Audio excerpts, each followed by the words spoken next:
பலி நீங்க சரியா செலுத்தணும். You should offer this peace offering right manner. அதுல பழுதே இருக்க கூடாது. There should be no blemish at all. ஒரு சிலர் எப்படி சமாதானம் ஆவாங்க தெரியுமா? You know how some of them will be in peace? நான் ஏதாவது உனக்கு செஞ்சிருந்தா மன்னிச்சுக்கோ. If I have done anything to you, you forgive me. செய்து இருந்தால். If I have done anything. அந்த ஸ்டேட்மென்ட்ல அர்த்தம் என்ன? What is the meaning of it? செய்து இருந்தால். அப்ப நான் என்ன செய்யல, ஒண்ணுமே உனக்கு செய்யல. அப்ப பண்ணதெல்லாம் என்ன அக்கவுண்ட்ல போய் சேருது போதுன்னு தெரியலையே. If it is so, what all you have done, in what account it will go to? ஒரு சிலர் என்ன செய்வாங்க தெரியுமா? Some of them what will they do? Particular ஆள்கிட்ட சுத்திரி விட்டுல கேட்க மாட்டாங்க. எழும்பி நின்னு கர்த்தருக்கு ஸ்தோத்திரம், யாருக்காவது என் மேல் வருத்தம் இருந்தால் மன்னித்துக் கொள்ளவும். அது முழு பூசணிக்கா வெனிஞ்சிருது. அப்படியே சோத்துக்குள்ள முறைக்கிறதுக்கு ட்ரை பண்றான். அது எப்படி முடியும்?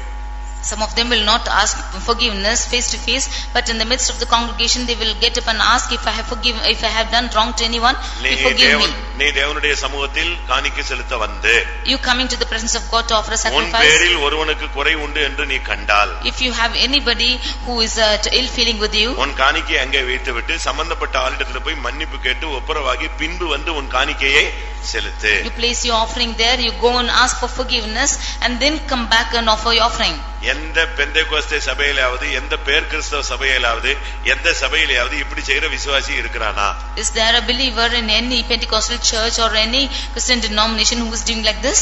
யார்ட்ட பிரச்சனை இருந்தாலும் இவங்க செலுத்த வேண்டிய காணிக்கையை செலுத்திட்டு மனசாட்சியை சுத்தமா இருக்கிறது போல பாத்திரத்தை வெளியே கழுவிட்டு போயிடுறானே தவிர உள்ள என்ன செய்யுது?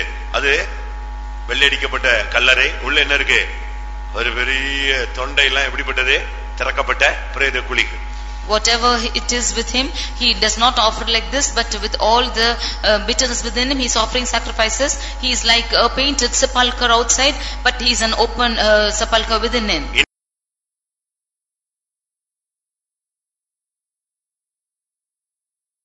எப்பொழுது ஒரு மனிதன் தேவனை தரிசிக்க முடியும்? When can a man see the face of God? கர்த்தருடைய மகிமையை எப்படி ஒரு மனுஷன் காண முடியும்? Or how can a man see the glory of the Lord? எப்படி ஒரு மனுஷன் தேவனை தரிசிக்க இயலும்? How is it possible to meet the glory of God? இது குறித்து பழைய ஏற்பாட்டிலேயே தெளிவாக சொல்லி இருக்கிறது. This is what is said in the Old Testament clearly. நீங்கள் கர்த்தர் கட்டளையிட்ட இந்த காரியத்தை செய்யுங்கள், அப்பொழுது கர்த்தருடைய மகிமை உங்களுக்கு காணப்படும். You do this thing which the Lord hath commanded you to do, and the glory of the Lord shall appear unto you. கர்த்தருடைய மகிமை காணப்பட வேண்டுமானால் தேவன் கட்டளையிட்ட காரியம் என்ன? If the glory of the Lord should be found in you, what is the Lord thing which the Lord hath commanded? உங்களை எத்தனை பேருக்கு ஆண்டவரை பார்க்கணும்னு ஆசை இருக்கிறது? How many of you have the desire to see the Lord? இயேசு மகிமையிலே வெளிப்படும் பொழுது பார்ப்போம் என்று திருப்தி பெற்றுக் கொள்கிறீர்களா? Are you satisfied with the thought that you will see the Lord in his glory when he appears? இன்றைக்கு கூட நீங்க பார்க்கலாம். Even today you can see him. Bible அப்படித்தான் சொல்லுகிறது. That is what the word of God says. ஒரு சிலர் சொல்றாங்க, உங்களுடைய தெய்வம் கடவுள்னா என்கிட்ட பேச சொல்லு அப்படின்னு சொல்லுவாங்க. If in the world they used to say, if you have to see your God, then you say my address. நீ தேவனை பார்த்திருக்கிறாயா என்று கேள்வி கேட்பார்கள். They used to say, have you seen God? பிரியமானவர்களே, ஆண்டவரை பார்க்க தேவன் கட்டளையிட்ட சில காரியங்களை செய்தால் இன்றைக்கே கர்த்தர் நமக்கு தரிசனம் ஆவார். If we do the things which the Lord has commanded us to do, then today itself the Lord will appear unto us. தேவன் கட்டளையிட்ட காரியங்கள் என்ன? What are the things which the Lord has commanded? இந்த கூட்டத்தில் யாருக்காவது ஆண்டவரை பார்க்கணும்னு ஆசை இருக்கா? Is there anyone in this group, in this meeting, who wants to see the வருகையில Lord? பார்க்கணும்னு ஆசைப்படுறீங்களா? இல்ல இன்னைக்கே நீங்க அதை பார்க்கணும்னு ஆசைப்படுறீங்களா? Do you want to see the Lord in his coming, or just today itself? நான் பிரசங்கம் பண்ணுகிறது இன்றைக்கு நீங்கள் அவரை பார்க்கக்கூடிய வாய்ப்பு உள்ள ஒரு வாழ்க்கைக்காக சொல்கிறேன். I preach unto you that you might see the Lord in your life just today itself. லேவியராகமம் 9ஆம் அதிகாரம் 3-4 வசனங்களை வாசித்து பார்த்தால் இன்று கர்த்தர் உங்களுக்கு தரிசனமாவார் என்று ஒரு காரியம் சொல்லப்பட்டிருக்கிறது. Leviticus 9 chapter verses 3 and 4 we see that today the Lord shall appear unto you. மேலும் இஸ்ரவேல் புத்திரரை நோக்கி, கர்த்தருடைய சந்நிதியில் பலியிடும்படிக்கு நீங்கள் பாவநின பலியாக பழுதற்ற ஒரு வெள்ளாட்டு கடாவையும், சர்வாங்க தகன பலியாக ஒரு வயதான பழுதற்ற ஒரு கன்றுக்குட்டியையும், ஒரு ஆட்டுக்குட்டியையும், சமாதான பலிகளாக ஒரு காளையையும் ஒரு ஆட்டுக்கடாவையும், எண்ணெயிலே பிசைந்த போஜன பலியையும் கொண்டு வாருங்கள். இன்று கர்த்தர் உங்களுக்கு தரிசனமாவார் என்று சொல்லு என்றான். இன்று கர்த்தர் உங்களுக்கு தரிசனமாவார். For today the Lord will appear unto you. தேவன் கட்டளையிட்ட இந்த காரியத்தை நீங்கள் கர்த்தருடைய சமூகத்தில் கொண்டு வந்து செலுத்தி பாருங்கள். கர்த்தர் இன்று உங்களுக்கு தரிசனம் ஆவார். You bring these things which the Lord has commanded and sacrifice in the presence of the Lord, and the Lord will appear unto you today. நீங்கள் வீட்டுக்கு போறதுக்கு முன்பாகவோ இல்லாவிட்டால் வீட்டுக்கு போன பின்போ உங்களுடைய வாழ்க்கையில என்றைக்கு இந்த காரியங்களை நீங்கள் செய்கிறீர்களோ அன்றைக்கு தேவனுடைய தரிசனம் உனக்கு கிடைக்கும். ஏனென்றால் வேத வசனம் பொய் சொல்லாது. before you go to your house, or even after going to your house, what the things that the Lord has commanded you, the moment, the day that you do it, then this thing will be fulfilled into அந்த you. ஜனங்கள் என்ன செய்தார்கள் தெரியுமா? What did those people do? உடனே கர்த்தர் கட்டளையிட்ட அந்த காரியத்தை செய்தார்கள். They did the thing which the Lord had commanded to them that day itself. கர்த்தருடைய மகிமை அவர்களுக்கு காணப்பட்டது. And the glory of the Lord appeared unto them. லேவியராகமம் 9ஆம் அதிகாரம் 23ஆம் வசனத்தை நாம் பார்க்கும் பொழுது, Leviticus 9:23 when we see, பின்பு மோசேயும் ஆரோனும் ஆசரிப்பு கூடாரத்துக்குள் பிரவேசித்து வெளியே வந்து ஜனங்களை ஆசீர்வதித்தார்கள். அப்பொழுது கர்த்தருடைய மகிமை சகல ஜனங்களுக்கும் காணப்பட்டது. and Moses and Aaron went into the tabernacle of the congregation and came out and blessed the people, and the glory of the Lord appeared into all of the men. அன்றைக்கு அந்த ஜனங்களுக்கு தேவனுடைய மகிமையை பார்க்க வேண்டும், கர்த்தரை தரிசிக்க வேண்டும் என்கிற ஒரு மிகப்பெரிய வாஞ்சை அவர்களுக்குள்ளே தூண்டுதலாக இருந்து கொண்டே இருந்தது. That day there was an inspiring desire within those people that they should see the glory of the Lord that day. Eden தோட்டத்திலே மனிதனுக்கு அவர் தரிசனமானாராமே. Why in the Garden of Eden அன்றைக்கு தேவனுடைய சத்தத்தை அவன் கேட்டானாமே. He heard the voice of the Lord. அன்றைக்கு கர்த்தர் அவனுக்கு தரிசனத்திலே தன்னை வெளிப்படுத்தினாராமே. In the vision he appeared unto him. மனிதன் அவரோடு பேசி அவரோடு நடந்து சென்றானாமே. And he was also speaking to God and walked with him. ஒருவரும் சேரக்கூடாத ஒளியில் வாசம் பண்ணுகிற தேவனோடு அவன் உறவாடினானாமே என்ற கேள்விகள் அவர்களுக்கு இருந்ததே தவிர அந்த அனுபவம் அவர்களுக்கு இல்லை. He had this question that he communed with the Lord who dwelleth not in the light, and therefore these questions were in his heart, but it is not come into appearance. அதற்கு பின்பு அந்த தன்மையை மனிதன் இழந்து போய்விட்டான். And that in tendency that man has lost. இப்பொழுது அவனுக்கு ஒரு வாய்ப்பு கொடுக்கப்படுகிறது. நீ கர்த்தரை தரிசிக்க வேண்டுமானால் தேவன் கட்டளையிட்ட சில காரியங்களை செய் என்று அவனுக்கு சொல்லப்பட்டது. But now the command of the Lord is coming to him that if you have to see the glory of the Lord, do what the Lord commands you. ஒருவரும் சேரக்கூடாத ஒளியில் வாசம் பண்ணுகிற சர்வ வல்லமையுள்ள ஆண்டவரை பார்க்க ஆசைப்பட்ட அந்த ஜனங்கள் உடனடியாக தேவன் கட்டளையிட்ட எல்லா காரியங்களையும் அவர்கள் செய்ய ஆரம்பித்தார்கள். Those people, those who desire to see the Lord who dwelleth in the light wherein nobody can draw near, they desire to see the Lord and saw him. அப்படி அவர்கள் தேவன் கட்டளையிட்ட காரியங்களை செய்த பொழுது அந்த மகிமை அந்த தரிசனம் அவர்களுக்கு கிடைத்தது. When they did what the Lord had commanded them, then the glory and the vision appeared unto them. அப்படி தேவனை தரிசிக்க தேவன் கட்டளையிட்ட காரியங்கள் என்ன? What are the things which the Lord had commanded to do to see his glory? 9ஆம் அதிகாரம் 3-4 வசனங்களை பார்க்கும் பொழுது, Reading in 9th chapter verses 3 and 4. ஒன்று பாவ நிவாரண பலி செலுத்த வேண்டும். One thing they have to offer the trespass offering. இரண்டாவது சர்வாங்க தகன பலி செலுத்த வேண்டும். Secondly, they have to offer whole burnt offering. மூன்றாவது சமாதான பலியை செலுத்த வேண்டும். Thirdly, they should offer peace offering. நான்காவது போஜன பலியை செலுத்த வேண்டும். Fourthly, they should offer meat offering. இன்றைய ஸ்டடி தேவனுடைய மகிமை எப்படி காண்பது, தேவனை எப்படி தரிசிப்பது. Today's study is how can we meet the Lord, or how can we see the glory of God. ஒவ்வொரு கிறிஸ்தவனுடைய வாஞ்சையும் இலக்கும் அதுவாகவே இருக்கிறது. Every Christian's desire and his goal is the same. இங்கே 4 காரியங்களை செய்தால் கர்த்தர் உங்களுக்கு தரிசனமாவார், அது இன்றைக்கே அந்த அனுபவம் கிடைக்கும் என்று அங்கே சொல்லப்பட்டது. Here, if the 4 things are done that same day, the glory of the Lord will appear unto him. This is what is said. ஒன்று, ஒரு மனிதன் தேவனை தரிசிக்க முதலாவது பாவ நிவாரண பலி செலுத்த வேண்டும். Firstly, in order to see the Lord, he should first offer sin offering. இரண்டாவது சர்வாங்க தகன பலி செலுத்த வேண்டும். Secondly, he should offer burnt offering. மூன்றாவது சமாதான பலி செலுத்த வேண்டும். Thirdly, he should offer peace offerings. நான்காவது போஜன பலி செலுத்த வேண்டும். And fourthly, meat offering. இந்த 4 பலியையும் அன்றைக்கு இருந்த ஜனங்கள் உடனடியாக செலுத்த ஆரம்பித்தார்கள். In those people who lived in those days offered all these 4 offerings. லேவியராகமம் 9ஆம் அதிகாரம் 8ஆம் வசனத்தை நாம் பார்க்கும் பொழுது, Reading in Leviticus 9:8. அங்கே அந்த ஜனங்கள் பாவ நிவாரண பலியை செலுத்த ஆரம்பித்தார்கள். There the people offered sin offering.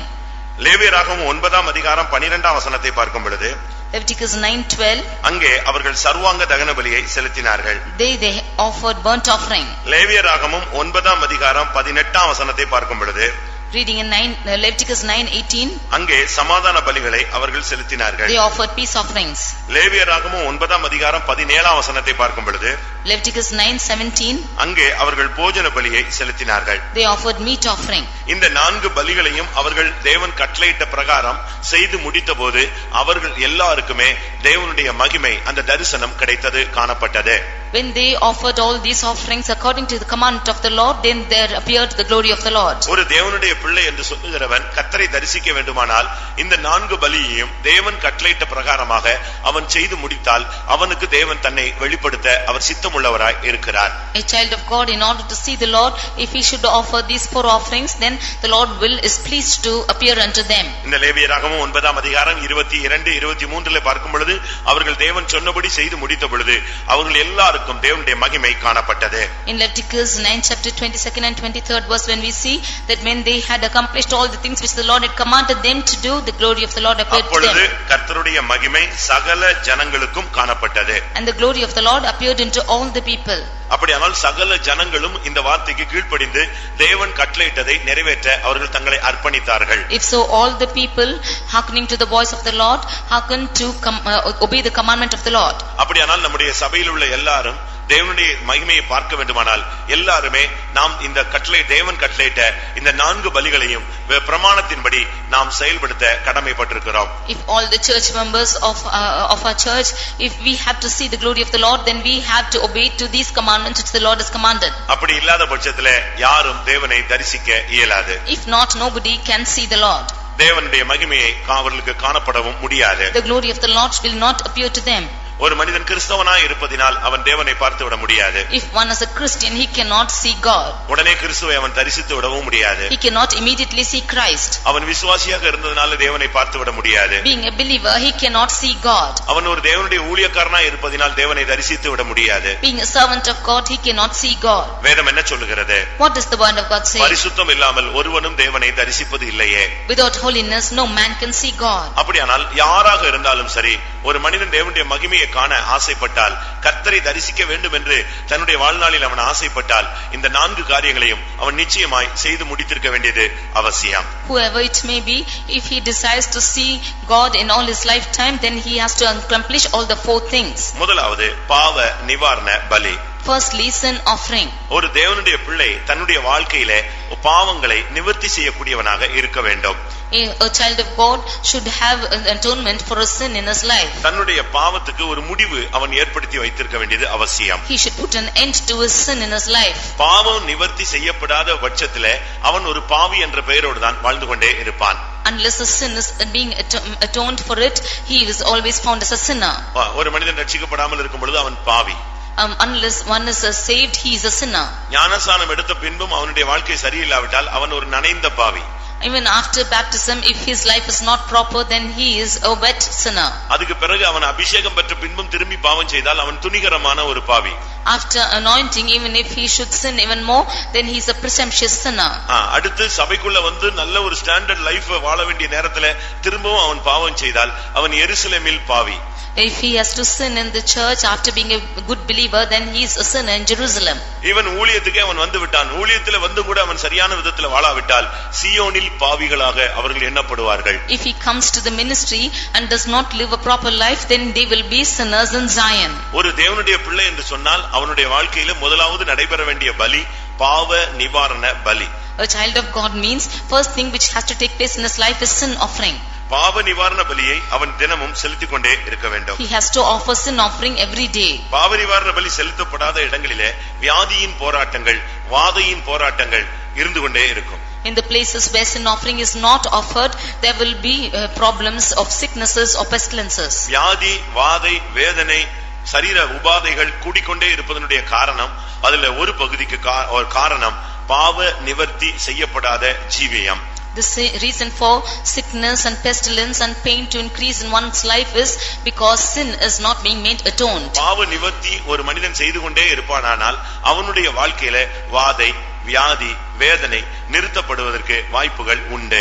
If a man is making an atonement for his sin, then there are chances for his life to stop the sicknesses and pestilences and pains. என்னாகமம் 16ஆம் அதிகாரத்தை பார்க்கும் பொழுது, When we read in Numbers chapter 16, ஜனங்களுக்குள்ளே வாதை தொடங்கி இருந்தது. there was a pestilence which went about the people. ஒரு பெரிய நியாய தீர்ப்பு அங்கே ஏற்பட்டு கொண்டிருந்தது. There was a great judgment which took place. அந்த நேரத்திலே மோசே ஆரோனை பார்த்து சொல்லுகிறான், நீ ஜனத்துக்காக சீக்கிரமாய் பாவ நிவர்த்தி செய் என்று சொன்னான். At that time Moses looking unto Aaron said, you make an atonement for the people.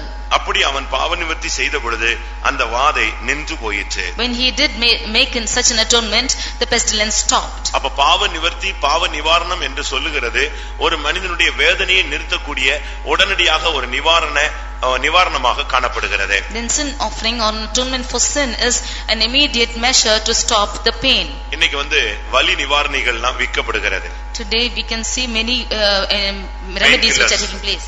Pain killers, Many painkillers. அதாவது வேதனை இருக்காது. There will be no pain. உடனே ஏதாவது ஒன்னு போட்ட உடனே அந்த தலைவலி போன மாதிரி இருக்கும், ஒரு கால் வலி போன மாதிரி இருக்கும். எப்படி இருக்கு, பரவாயில்ல அப்படின்னு சொல்றோம். ஒரு இன்ஸ்டன்ட் ஹீலிங் நடக்கிறது போல ஒரு அனுபவம்.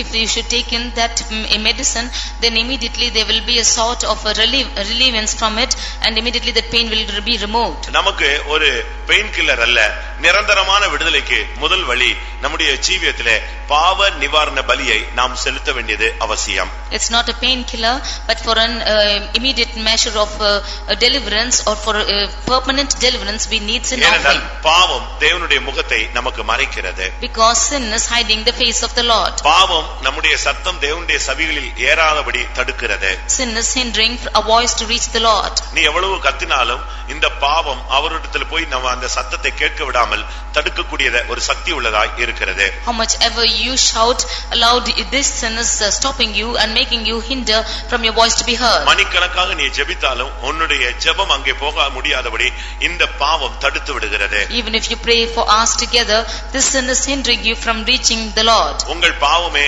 உங்களுக்கும் அவருக்கும் முன்பாக ஒரு நடுச்சுவரை போல, ஒரு தடுப்பு சுவர் போல அவருடைய முகத்தை மறைக்கிறது என்று ஏசாயா தீர்க்கதரிசி சொல்லுகிறான். The Isaiah the prophet says that your sin is standing amidst as a great wall between you and the Lord. ஆனபடியால் முதலாவது ஒரு தேவனுடைய பிள்ளை என்று சொல்லுகிறவன் ஆண்டவரை தரிசிக்கணும்னு ஆசைப்பட்டால் அவன் செய்ய வேண்டிய முதலாவது பிராயச்சித்தம் பாவ நிவர்த்தி அவன் செய்து பழக வேண்டும்.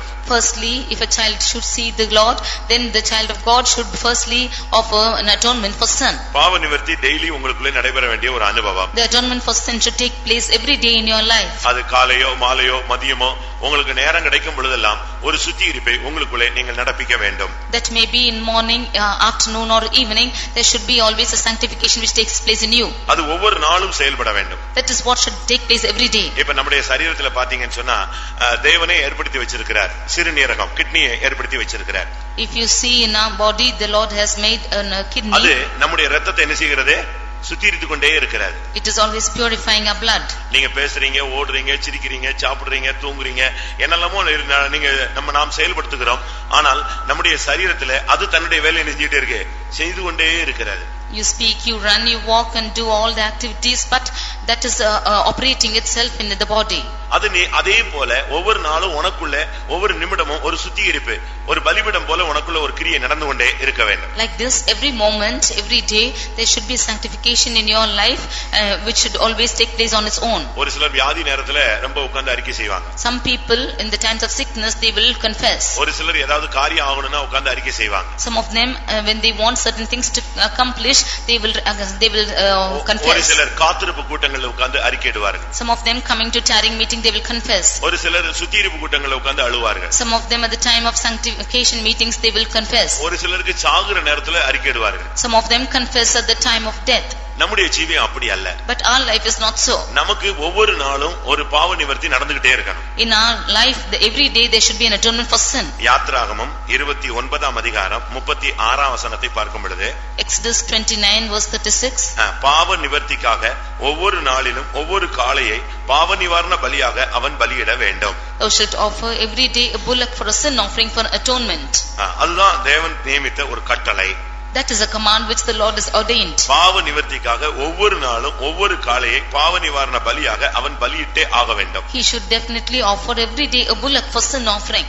கொஞ்ச நேரமாவது நீ உட்கார்ந்து உன்னுடைய வாழ்க்கையை ஒவ்வொரு நாளும் திரும்பி பார்த்து உன்னை நீ சுத்திகரித்து தேவனுக்கு முன்பாக சரிப்படுத்திக் கொள்ள வேண்டியது ஒரு தேவனுடைய பிள்ளையுடைய கடமை.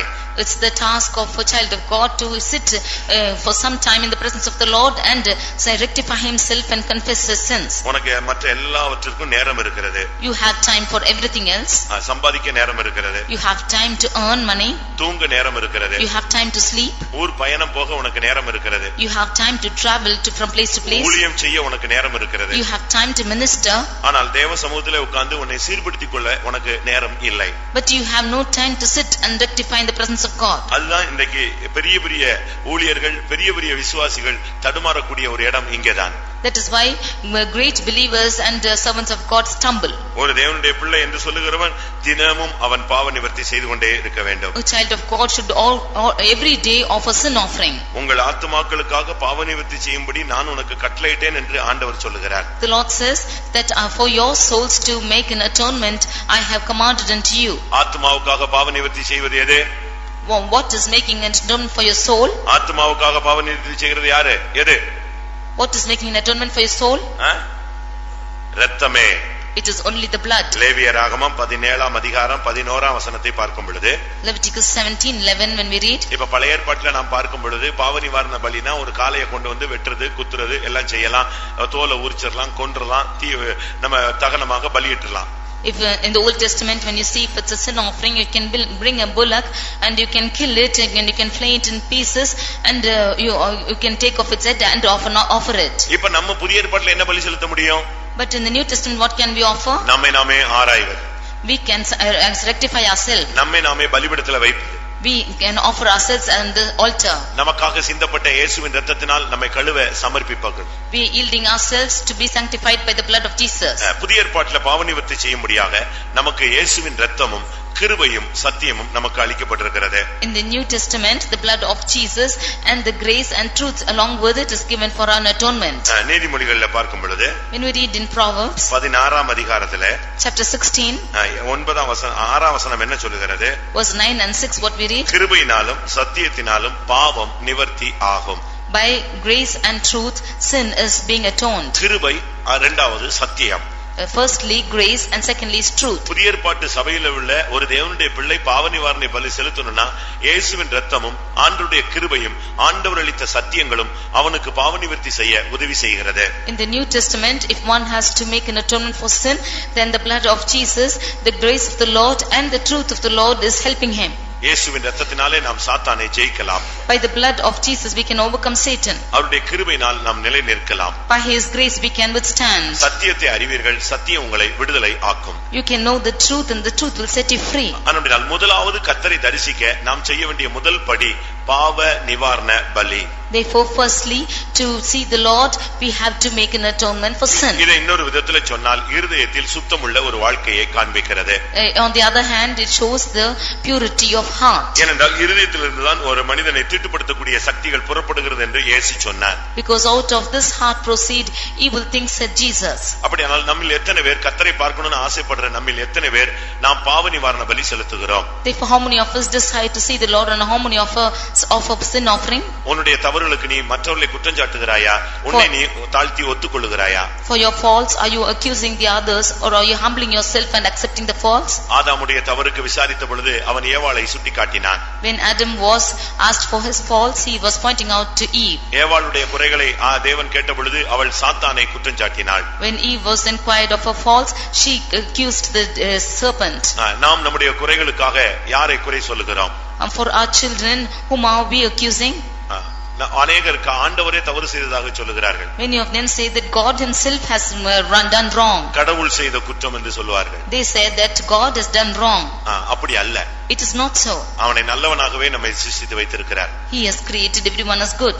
நம்முடைய புத்தியினத்தினாலே நம்முடைய அறியாமையினாலே நம்முடைய மீறுதல்களினாலே நாம் பாவம் செய்கிறோம். It is because of our foolishness, because of our ignorance we are committing sin. ஆனால் முதலாவது நீங்கள் தேவனை தரிசிக்க இன்றைக்கு நீங்கள் ஆசைப்பட்டால் நீங்கள் செய்ய வேண்டியது ஒரு சரியான ஒரு சுத்திகரிப்பு. Firstly, if you decide to see the Lord, firstly you should rightly sanctify yourself. நல்லா உட்கார்ந்து அழுது கண்ணீர் விட்டு கதறி வேதவசனத்தின் ஆதாரத்தின்படி விழுந்து முகங்குப்புற முகங்குப்புற விழுந்து நீங்கள் ஒரு சரியான ஒரு பாவ நிவர்த்தியை செய்தால் உங்களுக்கு தேவன் தரிசனமாக வாய்ப்பை நீங்கள் ஏற்படுத்துகிறீர்கள். If you sit and cry out in the presence of the Lord according to the word of the Lord and sanctify yourself, then you can make a way to see the Lord. வேதம் என்ன சொல்லுகிறது? What does the word of God say? இருதயம் நொறுங்குண்டவர்களுக்கு தேவன் சமீபமாய் இருக்கிறார். The Lord is nigh unto the ones who are contrite in heart. இப்ப தேவன் உனக்கு சமீபமாக வருகிறார். அடுத்து உனக்கு தரிசனமாக இன்னும் நீ 3 காரியத்தை செய்ய வேண்டும். The Lord is coming close to you, and in order to see him you have to do another 3 things. ஒன்று பாவ நிவாரண பலி. First is the sin offering. நம்முடைய ஜீவிதத்தில் உள்ள தோல்விகளை நாம் தேவனுடைய பலிபீடத்தில் வைத்து நம்மை சரிப்படுத்தி ஒப்பு கொடுப்பதே. We have to yield our failures in the altar of the Lord and sanctify ourselves and rectify our lives. இரண்டாவதாக, Secondly, சர்வாங்க தகன பலியை நீ செலுத்த வேண்டும். you should offer burnt offering. அதாவது ஒரு பலியை செலுத்தினா எதையும் விட்டுறக்கூடாது. சர்வ அங்கத்தையும் அப்படியே பலிபீடத்தில் வைப்பது. You should not leave anything when you are offering a sacrifice. You should offer the whole body. அதனால அந்த பலிக்கு பெயர் சர்வாங்க தகன பலி. Therefore it is called as whole burnt offering. ஒரு தேவனுடைய பிள்ளை நம்முடைய ஜீவியத்திலே சர்வாங்க தகன பலியை செலுத்துவது எப்படி? How does a child of God offer a burnt offering in our life? நம்ம தான் வேதத்தில் அழகாக சொல்லி இருக்கிறதே, காளை வெள்ளாட்டுக்களா இவங்களுடைய இரத்தத்தை நாம் சிந்தக்கூடாது என்று வேதம் தெளிவாக சொல்லுகிறது. The word of God clearly says that you should not spend the blood of goats and the bullocks. அப்ப சர்வாங்க தகன பலி எப்படி செலுத்துவது? If it is so, how can you offer whole burnt offering? நாம் நம்மையே ஒப்பு கொடுப்பதை காண்பிக்கிறது. It shows ourselves yielding ourselves. ஒன்று பாவத்துக்காக மனஸ்தாபப்பட்டு நம்மை சரிப்படுத்துவது. Firstly, we repenting for our sins and sanctifying ourselves. இரண்டாவது சர்வ அங்கத்தை நாம் தகனமாய் ஒப்பு கொடுப்பது. Secondly, offering our body as a whole burnt offering. உள்ளங்கால் தொடங்கி உச்சந்தலை வரை ஒப்பு கொடுப்பது. From the sole of our foot even to the head. இந்த சரீரத்தை அப்படியே ஒப்பு கொடுத்து நீ பலியாக சமர்ப்பிக்க வேண்டும். We should offer our body just as a sacrifice like that. எத்தனை பேருக்கு அப்படி ஒப்பு கொடுக்க முடியும்? How many of you can surrender like that? ஏசாயா தீர்க்கதரிசி சொல்லுகிறான் 1ஆம் அதிகாரத்துல, உள்ளங்கால் தொடங்கி உச்சந்தலை வரை ஒன்றுமே சுகமில்லை. சுகமே இல்லாத ஒரு ஆளை எப்படி பலியாக செலுத்த முடியும்? The prophet Isaiah says, from the sole of my foot even into the head there is no soundness.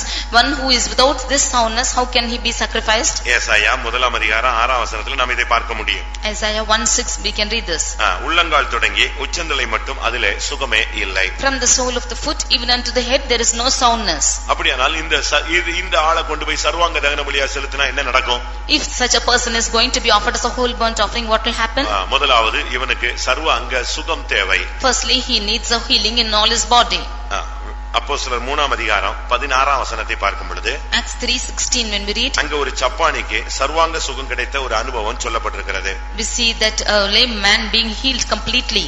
அவருடைய நாமமே இவனை சர்வாங்க சுகத்துக்குள்ளே வழிநடத்திட்டு, and his name alone led him in his complete healing. அவராலே உண்டான விசுவாசமே உங்கள் எல்லாருக்கும் முன்பாக இந்த சர்வாங்க சுகத்தை இவனுக்கு கொடுத்தது. The faith in his name has brought to him complete deliverance before you. விசுவாசம் ஒரு மனிதனுக்கு சர்வாங்க சுகத்தை கொடுக்கிறது. Faith is giving a man complete healing. சர்வ அங்கத்தையும் தகன பலியாக நாம் ஒப்பு கொடுக்க வேண்டும். We should yield our bodies as a whole burnt offering. உன்னுடைய முடியில கூட உனக்கு சுயம் இருக்க கூடாது. Even in your hair you should not have self. உன்னுடைய சிந்தையில கூட நீ எதையோ யோசிச்சிட்டு இருக்க கூடாது. In your thoughts also you should not think of anything else. உன்னுடைய வார்த்தைகள் கூட உன்னுடையதாக இருக்க கூடாது. Even your words should not be yours. உன்னுடைய நடையுடை பாவனை கூட உன்னுடையதாக இருக்க கூடாது. All your walks and actions should not be yours. எதிலேயுமே ஜென்ம சுபாவம் தென்படவே கூடாது. There should not be natural habits found in anything. எதிலேயுமே தன் ஜென்ம சுபாவத்துக்கு உலகத்துக்கு அடுத்த வேஷங்கள் இருக்க கூடாது. There should not be anything after the world or the fashions of the world. நீங்க இந்த பிரசங்கத்தை நன்றாக கவனித்தால் இன்றைக்கு நீங்க வீட்டுக்கு போய் ஜெபித்தா கூட கர்த்தர் உங்களுக்கு ஒரு தரிசனத்தை கொடுப்பார். If you should hearken to this message properly and pray today also, the Lord will give you a vision. சர்வ அங்கமும் ஆண்டவருடைய சமூகத்துல நீ பலிபீடத்துல வைக்க வேண்டும். All the members of your body you should offer as an offer in the presence of the Lord. எல்லா முழு சரீரத்தையும் அப்படியே பலிபீடத்துல கொண்டு போய் வச்சிரது. You offering your whole body as an offering on the altar. அதுதான் சர்வாங்க தகன பலி. That is the whole burnt offering. உங்களுக்கு அப்படி வைக்க முடியுமா? Can you place yourself like that? உங்களை எவ்வளவுதான் நீங்க பிரசங்கம் கேட்டாலும் சில காரியத்தை இன்னும் பலிபீடத்துல உங்களால வைக்க முடியல. How many ever you may hear to the message, you are not able to yield yourself as the burnt offering. அப்படிதானே? Is it not so? எல்லாத்தையும் வச்சிட்டீங்களா? Have you kept everything? நீங்க ரொம்ப சிம்பிளா சொல்லிடுவீங்க, ஆவி ஆத்மா சரீரம் எல்லாத்தையும் ஒப்பு கொடுத்துட்டேன். நீங்க சரீரத்துல சில காரியத்தெல்லாம் உன் கட்டுப்பாட்டுல வச்சிருக்கிற, Very simply you say that I have surrendered my body, soul and spirit into the Lord, but you have certain things, certain members in your control. நீங்க யோசிச்சு பாருங்க. You just think and see. நம்முடைய ஜீவியத்துல நம்முடைய சர்வ அந்த அங்கம் முழுவதும் கர்த்தருடைய கரத்துல ஒப்பு கொடுத்துட்டோமா? Have we offered all our body into the hands of the Lord? திடீர்னு நம்முடைய கை நம்முடைய கட்டுப்பாட்டை விட்டு போயிடுதே. Suddenly our hand is losing its control. திடீர்னு நம்முடைய நாக்கு நம்முடைய கட்டுப்பாட்டை விட்டு போயிடுதே. Suddenly our tongue is losing its control. திடீர்னு இந்த கால் ஊர் சுத்த கிளம்பிடுதே. Suddenly our feet is beginning to go around. திடீர்னு பிரதிஷ்டையை உடைச்சிடுறோமே. Suddenly we break our consecration. இந்த அங்கம் இந்த சரீரம் என்பது அது மீட்கப்படும் நாளுக்கு வென்று நமக்காக கொடுக்கப்பட்ட ஒரு பெரிய வல்லமை உள்ள ஒரு பாத்திரம். This body is a powerful vessel which is given unto us to be preserved to the day of redemption. இந்த மாம்ச சரீரத்துல பரிசுத்த ஆவி எதுக்கு கொடுக்கப்பட்டது? Why is the Holy Spirit given in this mortal இந்த body? சரீரத்தை மறுரூபப்படுத்தி எடுக்கும்படியாக. That it might be quickening this body and take it. இது ஒரு மண்பாண்டம். This is a earthen vessel. இதுக்குள்ள அபிஷேகம் என்னும் விலையேற பெற்ற பொக்கிஷத்தை கர்த்தர் வச்சிருக்கிறார். In this is a great treasure which is anointing in this body. அப்படியானால் இந்த பண்பாட்டத்தை எவ்வளவு அருமையாக நாம் பாதுகாக்க வேண்டும். If so, how much we have to preserve this earthen vessel? இன்னொரு விதத்துல பார்க்கும் பொழுது இந்த ஆலயம் பரிசுத்தமா இருக்கிறது, நீங்களே ஆலயம் என்று சொல்லி இருக்கிறது. On the other hand, we see that ye are the temple of God and this is holy. அப்ப இந்த ஆலயத்தை நம்ம எவ்வளவு பரிசுத்தமாய் பாதுகாக்க வேண்டும். If so, how much we have to preserve this body as holy? உங்களுடைய சர்வ அங்கத்தை ஒப்பு கொடுத்துட்டீங்களா? Have you given your whole body in his hands? இந்த கேள்விக்கு நீங்க எத்தனை பேர் சரியான பதில் சொல்லுவீங்க? How many of you can rightly answer this question? இன்னும் நமக்கு டெக்கரேஷன் இருக்கிறது. We still have decorations. என்ன மேக்கப் பண்றோம்? We still do makeup. என்ன உலக சௌந்தரியங்கள் இருக்கிறது. We still have the fashions of this world. என்ன உலக பிரகாரமான ஆடம்பரங்கள் நமக்குள்ள இருக்கிறது. We still have the adorning of this world. என்ன உலகத்தினுடைய எல்லா சடங்காச்சாரங்களும் நமக்குள்ள இருக்கிறது. We still have all the rituals of this world. நீங்க சர்வ அங்கத்தையும் அப்படியே ஒப்பு கொடுக்கணும். You have to yield all your members into the Lord. இயேசுவினுடைய முழு சரீரமும் அந்த சிலுவையில தொங்கினார். In the whole body of Jesus hanged on the cross. எப்படி இருக்குன்னு யோசிச்சு பாருங்க. Just see how it was. இப்ப சிலுவையில இன்னொன்னும் தொங்குது. Now another thing is hanging on the cross. என்ன தொங்குச்சு? What else? சிலுவையில இயேசு தொங்கினார். Jesus hanged on the cross. அதே சிலுவையில இன்னொன்னு தொங்குனது. என்னது? பிலாத்து ஒன்னு எழுதி தொங்க விட்டான். பிலாத்து ஒரு லெட்டர் எழுதி தொங்க விட்டான். இவர் யூதருடைய ராஜா. Pilate also hung out a board saying that he is the king of Jews. அவ்வளவு பெரிய சிலுவையில இயேசு தொங்கிக் கொண்டிருக்கும் பொழுது அவன் இன்னொரு ஆணி அடிச்சு அதுல தொங்க விட்டான். என்னது? இவன் யூதருடைய ராஜா. On such a big cross when Jesus is hanging, he also hanged a board saying he is the king of Jews. அப்படின்னு அதுல ஒரு பெரிய சத்தியம் இருக்கு. There's a great truth hidden in it. நீர் யூதருடைய ராஜாவோ என்று கேட்ட உடனே இவர் ஆம், நீ சொல்லுவது சரிதான் அப்படினார். அப்ப யூதருடைய ராஜான்னு இவர் சொன்னார் பாத்தீங்களா? அதையே கூட சிலுவையில அறைஞ்சாச்சு. He said to the question that they asked, are you king of the Jews? He said yes. If so, that king of the Jews is also hung on the cross. கிறிஸ்துவனுடையவர்கள் தங்கள் மாம்சத்தையும் தங்களுடைய ஆசை இச்சைகளையும் சிலுவையிலே அறைந்திருக்கிறார்கள். Those who are Christ have offered their flesh and also their lusts and affections on the cross. நீ சர்வாங்கத்தை வைக்கும் பொழுது உன்னுடைய படிப்பு, மரியாதை, உன்னுடைய ஞானம், உன்னுடைய அறிவு, ஜென்ம சுபாவம், உன்னுடைய எல்லா ஆடம்பரங்கள் எல்லாத்தையும் தூக்கி சிலுவையில தொங்க விட்டுறணும்.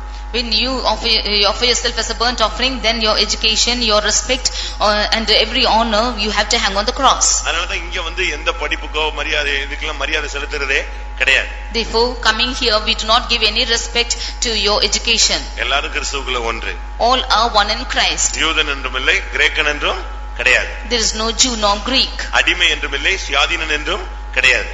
There is no slave or any free. நாம் எல்லாரும் கிறிஸ்துவுக்குள்ள தேவனுடைய பிள்ளைகள், அவ்வளவுதான், சகோதரர்கள். அப்படிதான் நம்முடைய வாழ்க்கையை கொண்டு செல்ல முடியும். We only have to take our lives on that we are one in Christ. நீ சர்வாங்க தகன பலியாய் உன்னை ஒப்பு கொடுக்க வேண்டியது அவசியம். It is needed for you to offer yourself as a whole burnt offering. சர்வாங்க தகன பலியா செலுத்தினால் நாம் நியாய தீர்ப்பை நிறுத்தலாம்.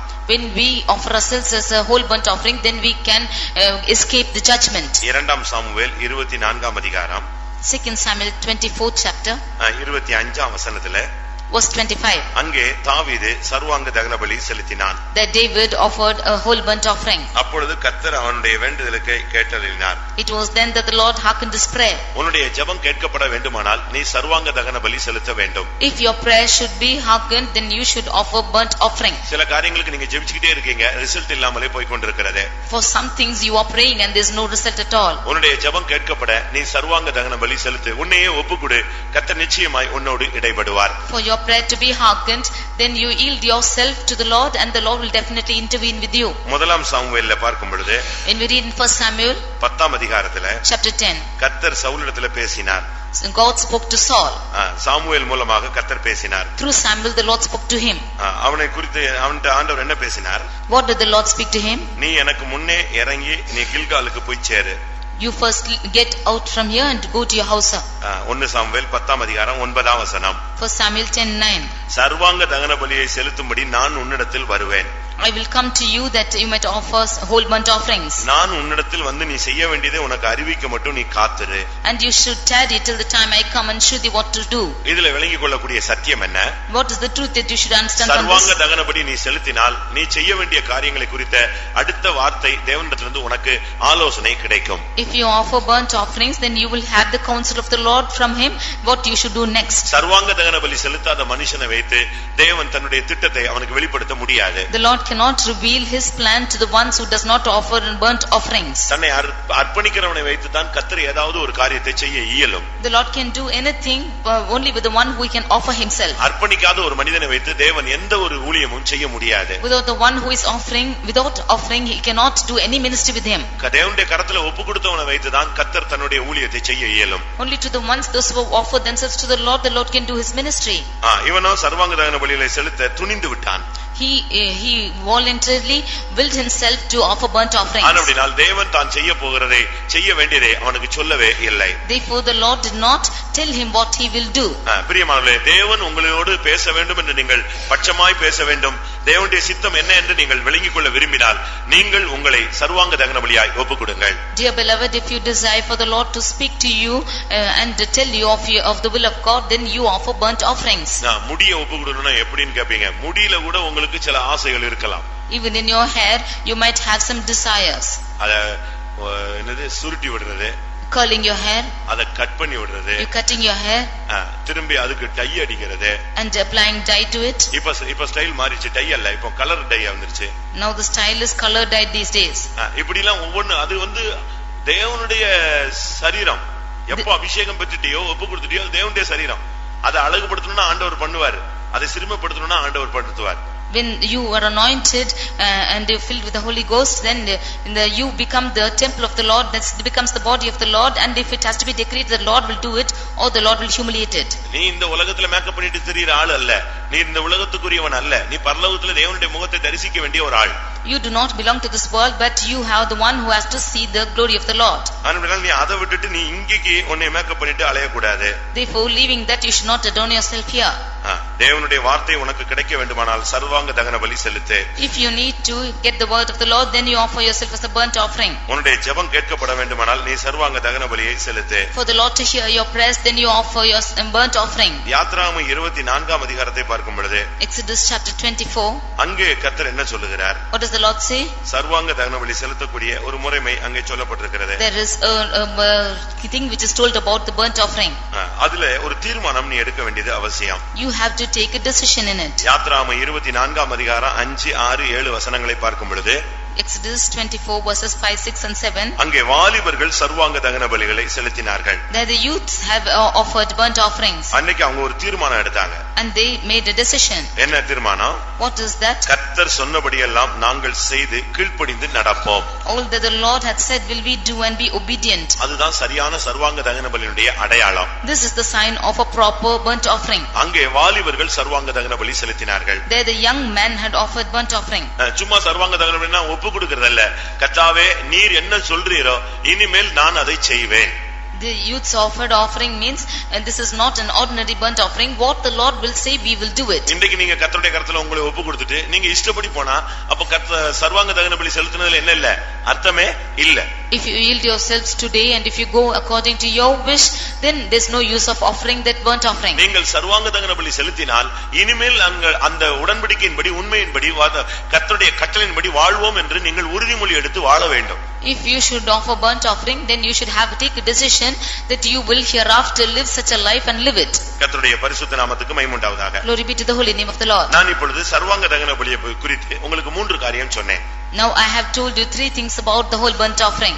ஒன்று, அந்த சர்வாங்க தகன பலி செலுத்தும் பொழுது தேசத்துக்காக செய்த விண்ணப்பம் கேட்கப்பட்டது. Firstly, when the whole burnt offering is offered, the prayer for the land is being hearkened. இரண்டாவது, சர்வாங்க தகன பலி நீ செலுத்தி நீ காத்திருக்கும் பொழுது நான் உனக்கு செய்ய வேண்டியதை உனக்கு சொல்லுவேன் என்று கர்த்தர் சொன்னார். Secondly, when he offered the burnt offering and waited for the Lord, he said that I will show you what you have to do. மூன்றாவது, சர்வாங்க தகன பலி செலுத்தினால் நீ ஒரு தெய்வீக முடிவை, தீர்மானம், பிரதிஷ்டையை நீ பண்ண வேண்டும். Thirdly, if you have to make a burnt offering, then you have to make a consecration before the presence of the Lord. இதுல இன்னொரு விசேஷம் என்ன தெரியுமா? What is the speciality of this? இந்த மூணு வசனம் சொன்னனே, இந்த மூணு வசனத்திலையும் சர்வாங்க தகன பலி மட்டும் செலுத்தல, சர்வாங்க தகன பலியும் அடுத்து சமாதான பலியும் சேர்த்தே செலுத்தினார்கள். In all the three verses that I have told you, they have offered burnt offerings along with peace offerings. அப்படின்னா என்ன அர்த்தம்? What is it so? சர்வாங்க தகன பலி எப்பொழுது உன்னை நீ சமர்ப்பிக்கிறாயோ அப்பொழுது நீ சமாதான புருஷனாகவும் மாறி இருக்க வேண்டும். When you have yielded yourself as a burnt offering, then you will become a man of peace. உன்னை நான் சரியா இருக்கேன்னு சொல்றதில்ல, நீ அடுத்து எல்லாரோடும் சமாதானமா இருக்க வேண்டும். Not to say that I am right on my part, but you have to be having peace with all. நீ சர்வாங்க தகன பலி மட்டும் செலுத்தி விடக்கூடாது, சர்வாங்க தகன பலியோடு நீ சமாதான பலியும் சேர்த்து செலுத்த வேண்டும். Not only offering burnt offerings, but along with it you should offer peace offerings too. ஆண்டவரை பார்க்க கண்ணை மூடினா கண்ணை திறந்தா அவரை பார்த்து விடுவாய் என்று நினைக்கிறாயா? Do you think that after closing your eyes and opening your eyes you can see the Lord? அப்படி அல்ல. It's not so. இறைவனை தரிசிக்க நீ சில பலிகளை செலுத்த வேண்டும். In order to see the Lord, you have to offer certain offerings. இந்த சர்வாங்க தகன பலியும் சமாதான பலியும் இணைந்து செலுத்தப்பட வேண்டிய ஒரு அனுபவங்கள். The burnt offerings and the peace offerings are unitedly paid together. தேவனோடு சமாதானம், And the peace with God, மனிதனோடு சமாதானம், peace with man, உனக்குள் சமாதானம். peace within yourself. இந்த மூணு கான்செப்ட் ரொம்ப முக்கியமானது. All the three concepts are very important. உனக்குள்ள ஒரு சமாதானம் இருக்கணும். You have to have the peace within yourself. உனக்குள்ள சமாதானம் போயிட்டா நீ மனநிலை பாதிக்கப்பட்ட நிலவரத்துக்கு இல்லாவிட்டால் சூசைட் ஸ்பிரிட்ல நீ தாக்கப்படுவாய். If the peace within you is lost, then you will be the one affected mentally and you will go into suicide spirit. இரண்டாவது, நீ எல்லாரோடும் சமாதானமா இருக்கணும். Nextly, you should have peace with all. மாமனாரோ மாமியாரோ அம்மாவோ அப்பாவோ அண்ணனோ அவிசுவாசியோ விசுவாசியோ ஊழியனோ யாவரோடும் நீ சமாதானமா இருக்க நாடு. May it be father-in-law, mother-in-law, sister or brother or father or mother or any believer, with all you should maintain your peace. அதுல யாரையும் நீங்க அவாய்ட் பண்ணவே கூடாது. You should not avoid anybody in this matter. அப்படி நீ avoid பண்றேன்னா ஒரே ஒரு ஆள் சாத்தானா தான் இருக்கணும். If you should avoid, you should avoid only Satan. ஏன்னா அவனோட தான் நம்மால் ஒத்து போக முடியாது. Because only with him we cannot compromise. மற்றபடி நீ யாவரோடும் சமாதானமா இருந்து பழக வேண்டும். Other than this, with all you should maintain your peace. மூன்றாவது, Thirdly, நீ தேவனோடு சமாதானமா இருக்க வேண்டும். you should have peace with God. உனக்கு அப்படி இருக்க முடியுமா? Can you be like that? ஆண்டவர் மேல கூட ஒரு சிலருக்கு துக்கம், கசப்பு, வைராக்கியம், ஆண்டவர் என் ஜெபத்தையே கேட்கல, பைபிளை தூக்கி தள்ளி வச்சிருவான். Some of them have their sorrow and their grief with the Lord, and they fight with the Lord and cast away their Bible also. ஆண்டவர் மேல பயங்கரமான துக்கம். They have a grievance with God. அப்படிதான் இன்னைக்கு அநேகர் இருக்காங்க. That is how many of them are found. நம்ம அப்படி இருக்க கூடாது. We should not be like that. யோனாட்ட கர்த்தர் பேசினார். Unto John God spoke. அவன் சொன்னான், நீ எரிச்சலா இருப்பது நல்லதோ? Is it good that you should be angry like this? என்ன சொன்னா? What did he say? நான் சாகுற வரைக்கும் எரிச்சலா இருந்தா உங்களுக்கு என்ன அப்படின்னா? Yeah, until my death, if I am full of anger, what is yours? இப்படிப்பட்ட ஆளுங்களுக்கு எல்லாம் ஆண்டவர் மேல வருத்தங்க. And such people have their anger with God. நமக்கு ஆண்டவர் மேல வருத்தங்கள் இருக்கா? Do we have grievance with the Lord? ஜெபிச்சேன், பதில் இல்ல. I prayed, no answer. அப்படி அல்ல. It's not so. நீங்க அப்படிப்பட்ட சிந்தையே வரக்கூடாது. Such a thought should never come to you. நன்மையானதை கர்த்தர் எனக்கு தருவார். The Lord will give me everything good. அந்த தாட் தான் உங்களுக்கு இருக்கணுமே தவிர கிடைக்கலங்கிறது இல்ல. தேவன் எனக்கு தேவையானதை என்ன செய்வார்? நிச்சயம் தருவார். Only such a thought should come into you, because the Lord will grant what is needed for you. நீ எதை குறித்து கவலைப்பட வேண்டிய அவசியம் இல்லை. You should not be careful for anything. அப்படினால நீ சமாதானம் உள்ளவனாக இருக்க வேண்டும். Therefore you should be the one who is living with peace. சர்வாங்க தகன பலியும் சமாதான பலியும் இணைந்து செலுத்தப்பட வேண்டிய ஒரு பகுதி இருக்கிறது. There is a portion where the whole burnt offering and the peace offering should unitedly be offered. அடுத்து சமாதான பலியை தனியாய் செலுத்தக்கூடிய இடமும் இருக்கிறது. Nextly, there is also a part where the burnt offering is offered separately. கர்த்தரை பார்க்கணும்னு ஆசைப்பட்டினா என் பிரசங்கத்துக்கு நீ செவி கொடு. If you decide to see the Lord, then you hearken to this message. என்னுடைய பிரசங்கம்னா என்னுடைய பிரசங்கம் அல்ல, தேவனுடைய வார்த்தை. This is the word of the Lord, not my message. அடுத்ததாக என்ன சொல்லி இருக்கிறது? What is said next? இந்த சமாதான பலியை எப்படி செலுத்தினால் என்ன நடக்கும்? What will happen if you should offer in this peace offering? லேவியராகமம் 19ஆம் அதிகாரம் 5ஆம் வசனத்துல Leviticus 19:5. இந்த சமாதான பலியை செலுத்திட்டா நீ மன உற்சாகமாய் செலுத்தணும். When you should offer this peace offerings, you should offer it for your own will. லேவியராகமம் 19:5 நீங்கள் சமாதான பலியை கர்த்தருக்கு செலுத்தினால் அதை மன உற்சாகமாக செலுத்துங்கள். If you should offer a sacrifice of peace offerings unto the Lord, you shall offer it at your own will. ஒரு சில இடத்துல காம்ப்ரமைஸ் பண்ணி வைக்கிறோம் பாருங்க, அங்க அவங்க சமாதானமா ஆகுறாங்க. In some places when we make compromise, are they making at peace? Compromise பண்ணும்போது யாராவது உற்சாகமா போய் ஸ்தோத்திரம் ஸ்தோத்திரம் தயவு செய்து மன்னிச்சிருங்க, ஐயோ நான் இனிமே நான் அப்படி பேசிருக்க கூடாது அப்படி நீ சொன்னீன்னா அதை எப்படி செலுத்துறேன்னு அர்த்தம்? அந்த சமாதான பலியை மனம் உற்சாகமாய் செலுத்துகிற, அதை விட்டுட்டு வேற வழி இல்ல கேட்க சொல்றாங்க அப்படின்னு நீ கேட்டு வந்தீங்கன்னா அது சமாதான பலி அல்ல. When we go for a compromise, if you should of your own will say, I have done this wrong and you pardon me, or if you ask anything of voluntarily, then it's not a peace offering. நீங்க யார்கிட்ட ஒப்புரவா இருக்கீங்களா? Have you compromised with anyone? யார்கிட்ட மன்னிப்பு கேட்டிருக்கீங்களா? Have you asked forgiveness from anyone? யார்கிட்ட போய் தாழ்ந்து போய் இருக்கீங்களா? Have you gone and humbled yourself? யாராவது சொல்லி செஞ்சீங்களா இல்ல தேவன் சொல்லி செஞ்சீங்களா? Have you gone on anyone's instruction or the Lord has told you? வேற வழி இல்ல, ராபோஜனம் இன்னும் சில மணி நேரத்துல இருக்குன்னு எடுத்தீங்களா? No other go, the communion is in a few minutes and saying so, have you compromised? எதுக்காக நீங்க அந்த காம்ப்ரமைஸ் பண்ணீங்க, சமாதானம் பண்ணீங்க?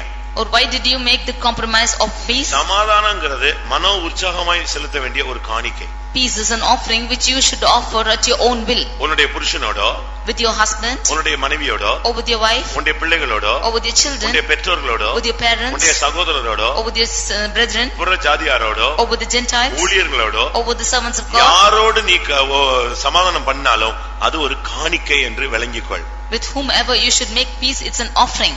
எழுதி கூட வச்சுக்கங்க. You can write and keep it. சமாதான பலி என்று சொல்லுகிறது ஒரு காணிக்கை. Peace offering is an offering. நீ ஒருத்தன் போய் காம்ப்ரமைஸ் ஆகுற, உன்னை தாழ்த்துற அப்படின்னா நீ இன்னைக்கு என்ன செய்யறன்னு அர்த்தம்? என்ன செய்றீங்க? இன்னைக்கு ஒரு சமாதான காணிக்கையை செலுத்திருக்கீங்கன்னு அர்த்தம். If you are making a peace with anybody or humbling yourself with a compromising, then you are making a peace offering. அந்த காணிக்கையை அழுதுகிட்டே நீங்க செலுத்தக்கூடாது. You should not with tears offer that peace offering. இல்ல கிச்சன்ல போய் நின்னுகிட்டு பாத்திரத்துல பேசிட்டு மன்னிச்சிருங்க அப்படிமாங்க, அங்க ஆளு வந்து பெட்ரூம்ல இருப்பான். They will go to the kitchen and talk with the vessels and say forgive. That person will be in the bedroom. இல்ல நேருக்கு நேர் வச்சு மன்னிப்பு கேளுங்கன்னா கூட தரையை பார்த்துட்டு மன்னிப்பு கேக்குறது. Or even if you are asked to ask forgiveness face to face, they look into the floor and say ask for forgiveness. சமாதான பலி என்பது ஒரு காணிக்கை. Peace offering is an offering. அத நீ எப்படி செலுத்தணும்? How do you offer it? அது எப்படி செலுத்தணும்? How is it offered? லேவியராகமம் 19:5 படி என்ன எப்படி செலுத்தணும்? சமாதான பலியை நீ செலுத்தினால் மனோ உற்சாகமாய் செலுத்து. According to Leviticus 19:5, if you should offer a peace offering, you offer it after your own will. உனக்குள்ளே ஒரு சரியான சமாதானம் வந்து உற்சாகமாய் நீ செலுத்த நீ கடமைப்பட்டிருக்கிறாய். You should have a right peace within yourself and should offer it at your own will. அப்படி இல்லாத பட்சத்துல யாரையாவது வச்சு நீங்க கேளுங்க, ஏங்க கேளுங்க, சொல்லு மன்னிச்சிட்டேன்னு சொல்லு, மன்னிப்பு கேட்டேன்னு சொல்லு, சொல்லு சரி மன்னிச்சுக்கோ அப்படின்னு சொன்னா அது வேஸ்ட். அதுல வந்து அது காணிக்கை அல்ல. If it is not so, if you are forced to ask forgiveness and you ask for forgiveness and you are forgiven, it's not an offering. அதுக்கு தான் வேற இன்னொரு காரியம் சொல்லுகிறது. That is what the word of God says, something else. லேவியராகமம் 22:21 பார்க்கும் பொழுது Leviticus 22:21, ஒருவன் உற்சாகமாக சமாதான பலி செலுத்துவானானால், if one should offer a sacrifice of peace offerings, அது அங்கீகரிக்கப்படும்படி, that it should be accepted, ஒரு பழுதும் இல்லாமல் உத்தமமாய் இருக்க வேண்டும். there should be no blemish in it. அப்படின்னா என்ன அர்த்தம்? If it is so, சமாதானம் பண்ணிட்டு வந்துட்ட பிறகு மறுபடி துக்கம், கசப்பு, கண்ணீர், அழுகை, வேதனை என்ன செய்யக்கூடாது, இருக்க கூடாது. those who are coming into this peace offering, they should no more have tears or sorrow or grief with anyone. அப்பொழுதுதான் இந்த சமாதான பலி அந்த காணிக்கை அங்கீகரிக்கப்படும். Only then this peace offering will be accepted.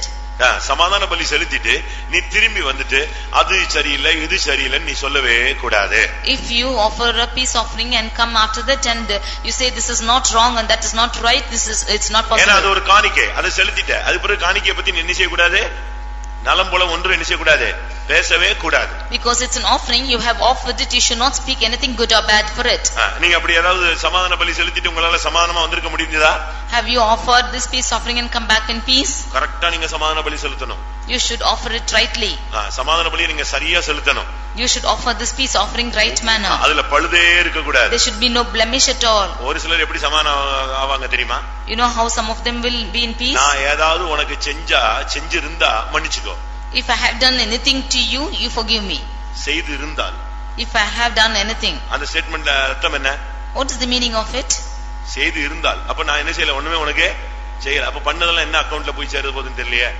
If it is so, what all you have done, in what account it will go to? ஒரு சிலர் என்ன செய்வாங்க தெரியுமா? Some of them what will they do? Particular ஆள்கிட்ட சுத்தி வீட்டுல கேட்க மாட்டாங்க. எழும்பி நின்னு கர்த்தருக்கு ஸ்தோத்திரம், யாருக்காவது என்மேல் வருத்தம் இருந்தால் மன்னித்துக் கொள்ளவும். அது முழு பூசணிக்கா வெனிஞ்சிருது. அப்படியே சோத்துக்குள்ள முறைக்கிறதுக்கு ட்ரை பண்றான். அது எப்படி முடியும்?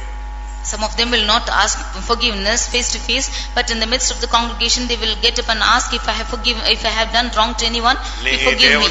நீ தேவனுடைய சமூகத்தில் காணிக்கை செலுத்த வந்து, you coming to the presence of God to offer a sacrifice, உன் பேரில் ஒருவனுக்கு குறை உண்டு என்று நீ கண்டால், if you have anybody who is ill feeling with you, உன் காணிக்கை அங்கே வைத்துவிட்டு சம்பந்தப்பட்ட ஆளிடத்தில் போய் மன்னிப்பு கேட்டு ஒப்புரவாகி பின்பு வந்து உன் காணிக்கையை செலுத்து. you place your offering there, you go and ask for forgiveness and then come back and offer your offering. எந்த பெந்தேகோஸ்தே சபையிலாவது, எந்த பேர் கிறிஸ்தவ சபையிலாவது, எந்த சபையிலாவது இப்படி செய்யற விசுவாசி இருக்கிறானா? Is there a believer in any Pentecostal church or any Christian denomination who is doing like this? யார்ட்ட பிரச்சனை இருந்தாலும் இவங்க செலுத்த வேண்டிய காணிக்கையை செலுத்திட்டு மனசாட்சியை சுத்தமா இருக்கிறது போல பாத்திரத்தை வெளியே கழுவிட்டு போயிடுறானே தவிர உள்ள என்ன செய்யுது? அது வெள்ளையடிக்கப்பட்ட கல்லறை. உள்ள என்ன இருக்கு? ஒரு பெரிய தொண்டை எல்லாம் எப்படிப்பட்டது? திறக்கப்பட்ட பிரேத குழி. Whatever it is with him, he does not offer like this, but with all the bitterness within him, he is offering sacrifices. He is like a painted sepulcher outside, but he is an open sepulcher within him. இன்னைக்கு இந்த Bible study முடிஞ்சு 100 ரூபாய் காணிக்கை கொடுக்க போறியா? 100 ரூபாய் காணிக்கை கொடுக்கிறதுக்கு முன்னால உலகத்துல ஒருத்தண்டே உனக்கு பிரச்சனை இல்லைன்னு சொல்லிட்டு சுத்த மனசாட்சியை பெற்றுட்டு நீ என்ன செய்ய? காணிக்கை செலுத்து. After the Bible study, if you are going to offer 100 rupees as an offering, then you should with a pure conscience that you have no revenge against anyone, and you should offer it like that. இருக்கிற எல்லாத்தையும் கசப்பையும் வைராக்கியம் வச்சிட்டு நீ கொடுக்கிற காணிக்கைகள் அங்கீகரிக்கப்படாத காணிக்கைகள். Which all the bitterness and grief with the others, if you offer, then those offerings are not accepted. நான் சொல்ற சத்தியம் சரின்னு சொல்றவங்க அல்லேலூயா சொல்லுங்க. இதான் உண்மை. ஆனா நீங்க அதை எத்தனை பேர் ஃபாலோ பண்றீங்கன்னு கர்த்தருக்கும் உங்களுக்கு தான் தெரியும். This is the truth, and God knows how many of you would follow it. மாசம் காணிக்கை தசமபாகம் கொடுக்கும் போது, இல்ல வாரம் காணிக்கை செலுத்தும் போது, இல்ல வீட்டுக்கோ உற்சாகமா என்ன காணிக்கையோ நீ செலுத்தும் போது, 10 ரூபாயோ 1000 ரூபாயோ லட்சம் ரூபாயோ கோடி ரூபாயோ அது எதை செலுத்த போனாலும் நீ காம்ப்ரமைஸ் எல்லாத்தையும் சமானமாயிட்டு நீ வச்சாதான் அதை தேவன் தொடுவார். இல்லாவிட்டால் ஊழியக்காரன் தொடுவான், தேவன் தொடமாட்டார். Every tithe and offering which you offer to the Lord with all the peace, only if you should offer, the Lord will accept it, or the worker might accept it, but the Lord will not accept it at all. அதுல ஒரு பழுதில்லாமல் உத்தமமா இருக்க வேண்டும். There should not be blemish in it. சமாதான பலியை ஒருவன் செலுத்தினானால் அது எப்படி இருக்கணும்? பழுதில்லாமல் உத்தமமா இருக்க வேண்டும். If they should offer an offering of peace offerings, it should be without blemish and it should be perfect. நம்மில் எத்தனை பேர் அப்படிப்பட்ட காணிக்கைகளை செலுத்துகிறோம்? How many of us are offering such offerings? நம்மில் எத்தனை பேருக்கு அப்படிப்பட்ட வெளிப்படுத்தல் இருக்கிறது? How many of us have that tendency in us? நீ வச்சிட்டு போயிட்டு காணிக்கை போய் செலுத்தி கிளியர் பண்ணிட்டு வந்து செலுத்த ஒண்ணும் எதுவுமே கெட்டு போல. You place the offering, you go clear yourself and then come and offer. நீ கர்த்தருடைய சந்நிதியிலே சமாதான பலியை செலுத்தினால், if you should offer a peace offerings in the presence of the Lord, கர்த்தர் உனக்குள்ளே ராஜாவாய் வீற்றிருப்பார். the Lord will judge you as a king. உனக்குள்ள மெய்யான சந்தோஷம் உண்டா? And there will be a perfect happiness in you. நீ ஒருத்தட்ட காம்ப்ரமைஸ் பண்ணிட்டு வந்தேன்னா உனக்கு நிம்மதி இருக்கும். பரவாயில்ல, ஸ்தோத்திரம் நல்லது. பெரிய பிரச்சனை பாரா நெஞ்சிருச்சே, என்ன விட்டு நீங்கச்சு. நீ சமாதானம் பண்ணிட்டு வந்து வேற வழி இல்லாம போச்சே, இப்படி ஆகி போச்சே, போய் மன்னிப்பு இவள்கிட்ட போய் கேட்க வேண்டிய சூழ்நிலை வந்துருச்சு, இப்படியே நீ சொல்லிட்டு போனீங்கன்னா அப்ப அதுல சமாதான பலி செலுத்தினதுல என்ன இல்ல? பிரயோஜனமே இல்ல. If you offer the peace offering and come back, then there will be a great rest that you are delivered of it. If you come back with the pain and say that you have asked for forgiveness from such a person, there's no use at all. முதலாம் Samuel 11ஆம் அதிகாரம் 1 Samuel chapter 11 15ஆம் வசனத்துல பார்க்கும் பொழுது, verse 15, கர்த்தருடைய சந்நிதியிலே சவுலை ராஜாவாக ஏற்படுத்தினார்கள். they appointed Saul as king in the presence of the Lord. அங்கே கர்த்தருடைய சந்நிதியிலே சமாதான பலிகளை அவர்கள் செலுத்தினார்கள். There in the presence of the Lord they offered peace offerings. அங்க என்ன நடந்தது? What happened? அங்கே சவுலும் இஸ்ரவேல் மனுஷரும் யாவரும் மிகவும் சந்தோஷம் கொண்டாடினார்கள். The Saul and all the people of Israel were full of joy. அப்படினா இதிலிருந்து என்ன விளங்கிக் கொள்கிறோம்? What do we understand from this? சமாதான பலி செலுத்தினா உனக்கு கிடைக்க வேண்டியது என்னது? மிகவும் சந்தோஷம். A great joy will come to you when you offer peace offerings. நீங்க சமாதான பலியை செலுத்தி பாருங்க, துக்கமே இருக்காது. When you offer peace offering, you will never be with grief. நீங்க இதுவரைக்கும் வாழ்க்கையில காம்ப்ரமைஸ் ஆயிருப்பீங்க. காம்ப்ரமைஸ் ஆன பிறகு எப்பமாவது நீங்க துக்கப்பட்டிருந்தீங்கன்னா உங்களுடைய பலி சரியில்லைன்னு அர்த்தம். After compromising, if you are with grief, then your offering is not proper. ரொம்ப கவனமா இருக்கணும் நம்ம இந்த விஷயத்துல. You should be very careful in this matter. உனக்கு சமாதானம் பண்ண உடனே பரவாயில்ல, நான் ஒப்புரவாயிட்டேன், கர்த்தருடைய வசனத்தை நிறைவேற்றிட்டேன், பரவாயில்ல, எப்படியோ கர்த்தர் எனக்கு இந்த கிருபை தந்தார் அப்படின்னு நீ சந்தோஷமா போகணும். போச்சேன்னு சொல்லிட்டு நம்மளை இப்படி கேட்க வச்சுட்டாங்களே, ஒப்புரவாக வச்சுட்டாங்களே, மன்னிப்பு கேட்க வச்சுட்டாங்களே, அவங்க செஞ்சதெல்லாம் விட்டுட்டாங்களே, என்னைய போய் கேளுன்னு சொல்லிட்டாங்களே அப்படிலாம் சொல்லக்கூடாது. பரவாயில்ல, எனக்கு ஒரு சான்ஸ் கிடைச்சது, நான் ஒப்புரவாயிட்டேன், நீ சந்தோஷமா போகணும். After making peace, if you should not say that they have forced me to ask for forgiveness, because in spite of them doing wrong, but you should think that you have got a chance to ask for forgiveness and go. நாலாவது பலி என்ன பலி செலுத்த வேண்டும்? Fourth offering, what should we offer? போஜன பலி என்று சொல்லப்பட்டிருக்கிறது. It's meat offering. இது தேவ சித்தத்தை காண்பிக்கிறது. This shows the will of God. தேவ சித்தம் என்பதை முதலாவது நாம் விளங்கிக் கொள்ள வேண்டும். You should first understand what the will of God is. உங்களை குறித்து, உங்க பிள்ளைகளை குறித்து, இனிமே உங்களுடைய வாழ்க்கை குறித்து தேவ சித்தம் என்னங்கறத உட்கார்ந்து கேளு, முழங்கால போடு. You sit down and be on your knees and ask what's the will of God concerning you and your children. ஆண்டவரே, நான் என்ன செய்யணும்? Lord, what I should do? நீங்க என் வாழ்க்கையில என்ன செய்ய போறீங்க?